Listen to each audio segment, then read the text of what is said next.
Nos pères ont fait des grands miracles. Haïdi Niabala a ressuscité des morts. Il a implanté 3000 églises en une année. Il a fait des choses extraordinaires. 3000 églises en une seule année. Il a fait des miracles extraordinaires. J'ai raconté cela il y a quelques jours ici.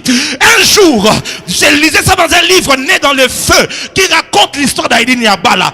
À la fin de ce livre, on raconte que Idahosa un jour est allé baptiser avec Haïdi Niabala. Sur les eaux de baptême, il y avait dans cette eau, dans cette rivière-là, des crocodiles, et Idahosa a refusé d'y aller.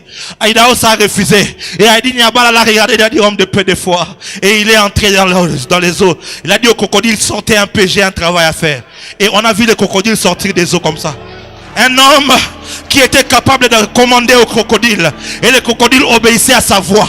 Il a commencé à baptiser. Il a baptisé. Et à un moment, Idahosa l'a rejoint. Ils ont baptisé ensemble. Quand ils ont fini de baptiser, alors que Idahosa est sorti, Haïdi Niabala mettait son pied dehors. Les crocodiles ont commencé à retourner dans la rivière. Un jour, on nous raconte que Haïdi Niabala, une femme, est venue avec une grossesse en disant, je n'ai fait qu'avoir des filles et mon mari qui est militaire m'a promis que si je lui fais encore une fille, il va me chasser du mariage. Et tout, il lui a dit, tu auras un garçon. Et 9 mois après, elle est allée à l'hôpital. Alors que le mari revenait, je crois, le jour suivant, elle a mis au monde une fille. Alors, sans attendre tous les consignes des médecins, elle a pris son bébé. Elle est allée vers papa en disant, papa, ton Dieu m'a-t-il menti? Et Haïdi Niabala l'a regardé et lui a dit, femme de peu de foi, donne-moi l'enfant. Il élève l'enfant et dit, Katika Jina la Yesu.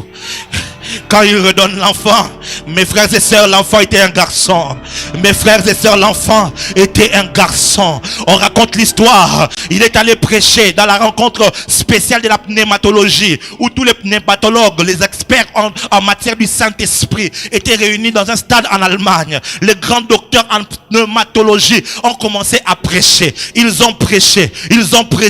Le Saint-Esprit, c'est Roua, c'est Pneuma et tout ça. Ils ont fait des exposés pendant des heures. Et quand Haïdi Niabala est monté, et il a dit, Saint-Esprit, moi je ne sais peut-être pas dire tout ce que les autres ont dit, mais je peux au moins démontrer que tu es présent. Katika Jina la Yesu.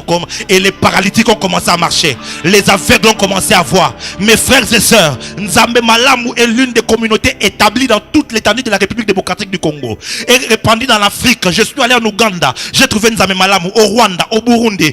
Vous trouverez cela en Europe, aux États-Unis, au Canada, partout. Haïdi Niabala n'a pas prié en hébreu. Mon Dieu. Haïdi Niabala ne disait pas Baruch Ben Chen Adonai. Il ne disait pas toutes ces choses. Il disait Nzambe Malamu Mungu ni mwema. Il disait Katika Jina la Yesu. C'est même au nom de Jésus a ressuscité des morts. Je crois en ce même au nom de Jésus. Je n'ai pas besoin de changer de manière de parler. Ce n'est pas, oh mon Dieu, ce n'est pas en disant au nom de Yeshua Hamashiach qu'un miracle se fera. C'est en ayant la vraie foi au nom de celui qui était mort, qui a été enseveli et qui est revenu à la vie. Alléluia. Pap Alanga.